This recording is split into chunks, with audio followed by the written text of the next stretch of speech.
para saber de qué magnitud fue la tragedia de hace un año, las deudas que hay tanto de las autoridades como de la propia sociedad para con los damnificados, para quienes perdieron su casa, para quienes perdieron también a un familiar, pues qué mejor que el propio testimonio de quienes vivieron en carne propia este sismo, pero también de quienes lo perdieron prácticamente todo. Agradezco que esté con nosotros el día de hoy aquí en el estudio Erika García. Ella es damnificada de Benito Juárez, ¿me parece? Sí, de Benito Juárez. Erika, muy buenas noches, gracias por acompañarnos. Gracias. Y pues, ¿qué te deja el sismo del año pasado? ¿Cómo se vislumbra la tragedia a un año? Con agotamiento, con frustración, con desesperanza, con un peregrinar incansable, con una tramitología que no se ve fin, con tocar puertas por todas las autoridades, por todas las ventanillas, con todos los funcionarios, presionando, gestionando que se asignen recursos en la asamblea, con promesas no cumplidas de las asambleas que terminaron, de las bancadas de las facciones mayoritarias que nos prometían que iban a convocar a un periodo extraordinario de sesiones para asignar 1,090 millones de pesos para el fideicomiso, que nos decían que sí lo iban a convocar, pero no se dieron condiciones políticas, y a la mera hora termina la asamblea, se vuelve en Congreso y ahorita seguimos en la espera de una reasignación de recursos para que pueda llegarse a una reconstrucción completa y digna para todo mundo, ¿no? Para todos los damnificados de todas las delegaciones afectadas, ¿no? Nosotros venimos de Benito Juárez, pero también incorporamos a 53 inmuebles de 8 delegaciones, de Cuauhtémoc, de Coyoacán, de Iztapalapa, de Miguel Hidalgo, y la verdad es que al día de hoy no tenemos inmuebles reconstruidos y empiezan apenas a caer recursos para inmuebles rehabilitados, ¿no? Muy bien. Erika, vivimos en un país, y tú mejor que nosotros lo sabes, en el que las grandes tragedias terminan por convertir en una especie de especialistas a las víctimas y a los familiares de las víctimas, ¿no? Sí. Ustedes se convirtieron en DROs, en ingenieros, en voceros.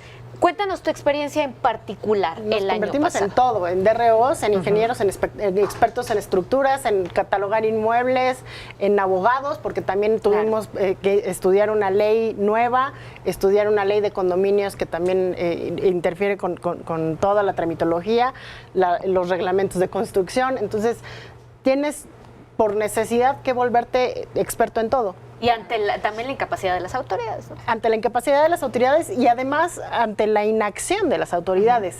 En realidad, sí hemos tenido cooperación por parte de las autoridades, nos han abierto mesas, nos hemos sentado a la mesa, pero a la hora de aterrizar los programas y a la hora ya de ponerse a entregar recursos para la reconstrucción, ahí es en donde nos hemos atorado muchísimo, ¿no? Y sí, tenemos que jugarla de todo, además de seguir atendiendo nuestras vidas que se vieron interrumpidas de una manera radical, ¿no? Claro, pero en tu historia particular, ¿qué fue lo que perdiste el año En mi historia pasado? particular, mi mamá fue la afectada, la que vivía en la vivienda. Mi mamá es una persona de 74 años de edad, que solo tiene una pensión del gobierno de la Ciudad de México, que ya no puede trabajar, que ya no es sujeto de crédito y que el edificio ahorita ya es un terreno baldío, ¿no? Entonces, perdió de un plumazo todo su patrimonio, la tranquilidad del hogar donde vivía. Ahorita ella está viviendo con mi hermana y yo me he dedicado al peregrinar de la reconstrucción y apoyar a los demás inmuebles que también están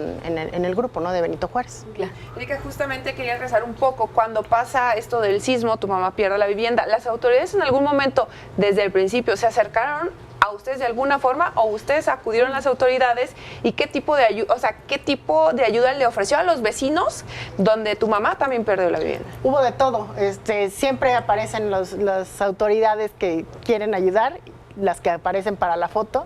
Claro. Y en nuestro caso, en el edificio de nosotros en concreto, apareció la delegación Benito Juárez con el esquema propuesto de redensificación y de reconstrucción gratuita, en el cual hasta ahorita la delegación no interviene y no aporta ni un centavo.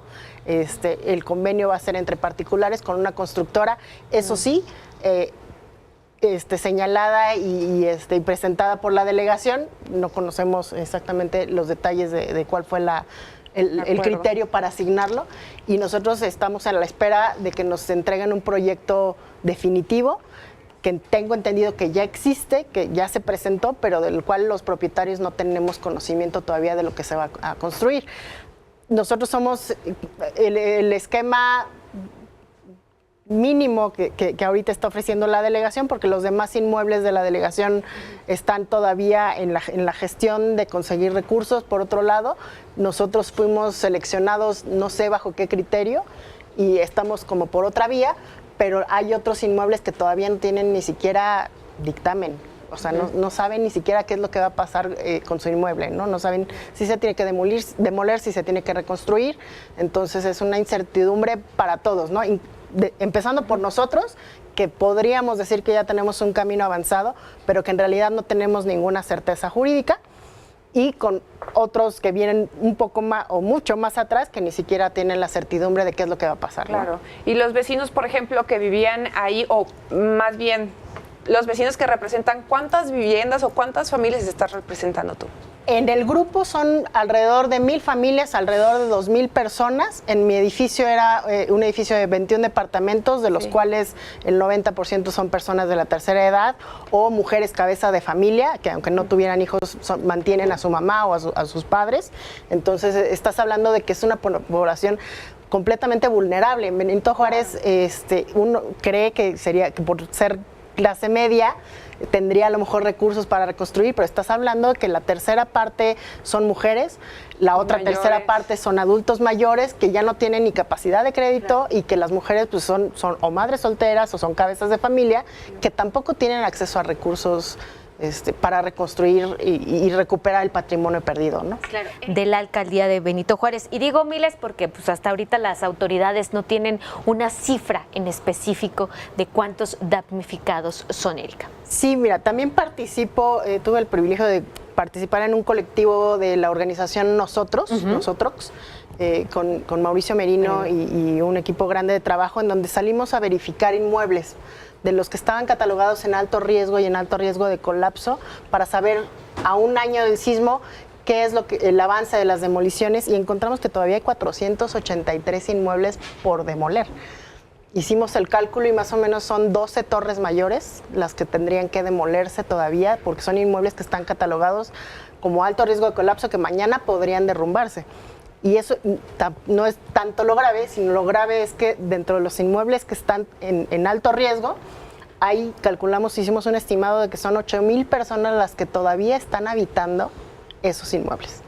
Entonces, a sabiendas de que pueden derruirse en cualquier... A sabiendas, porque no tienes a dónde irte. O sea, hay un apoyo de renta de 4,000 pesos, pero pues esos 4,000 pesos te sirven para reacomodar tu vida, porque necesitas ir a hacer trámites, y muchas veces cambiaste de rutina completamente, tus hijos fueron a otra escuela, entonces incurres en gastos adicionales que no tenías contemplados y que no son suficientes con un apoyo de 4,000 pesos al mes, y que tienes que resolver tu vida, entonces no tienes a dónde irte. Claro. Mi mamá, por ejemplo, tiene la fortuna de estar viviendo con mi hermana, pero pues está viviendo no en su casa, no en su espacio, no a lo que tenía costumbre, no a sus cosas, no recuperó pertenencias. Entonces, sí estás hablando de una situación dramática. Difícil. A un año. Claro. Erika, a un año de la tragedia, ¿cuál es su exigencia a las autoridades que están, pero también a las autoridades que vienen, esos entrantes? Sí, necesitamos que nos contemplen y ser parte, el centro de la política pública de la reconstrucción. Se destinaron alrededor de 6,000 millones de pesos en acciones para la reconstrucción, pero no se puso atención en el centro y en la urgencia de reconstruir vivienda. Hoy en la mañana leía que el presidente decía que el 98% de las viviendas están reconstruidas, y pues yo luego invito que no se vaya muy lejos, que vaya a la delegación Benito Juárez para que me diga una vivienda reconstruida a un año del sismo, ¿no? Entonces necesitamos ese apoyo para la reconstrucción, que se reasignen los 1,090 millones de pesos del subejercicio considerados en el presupuesto de egresos del 2018, para que se puedan destinar esos recursos a la reconstrucción de viviendas 100% con recursos públicos, ¿no? Que eso es lo que necesitamos ahorita. Perfecto. Sin discriminación, porque además se llegó a una política de agarrar parejo para todos, ¿no? 300,000 pesos por vivienda para rehabilitación de inmuebles, 400,000 pesos para reconstrucción. Pero dime en Benito Juárez si con 400,000 pesos vas a poder reconstruir una vivienda digna como la que tenían la mayoría de la población ahí, ¿no? Muy bien. Erika, pues te agradecemos muchísimo que nos hayas acompañado. Vamos a estar al pendiente de tanto ustedes, el colectivo, y también de este nuevo plan de reconstrucción del próximo gobierno, el de la doctora Claudia Sheinbaum. Por supuesto, como medios de comunicación, pues tenemos la obligación de exigirle a las autoridades que paguen esta deuda. Agradecemos mucho porque corremos el riesgo de que pasen otra vez 33 años y que se vuelva nada más una conmemoración cada año y que la urgencia siga, ¿no? Para mucha gente. Claro. Erika, muchísimas gracias. Un abrazo y felicidades por esa garra. No nos quedó de otra, ¿no? Pero ahí estamos y no vamos a vencer, ¿no? Lo vamos a lograr. Eso es lo importante. Muchísimas gracias.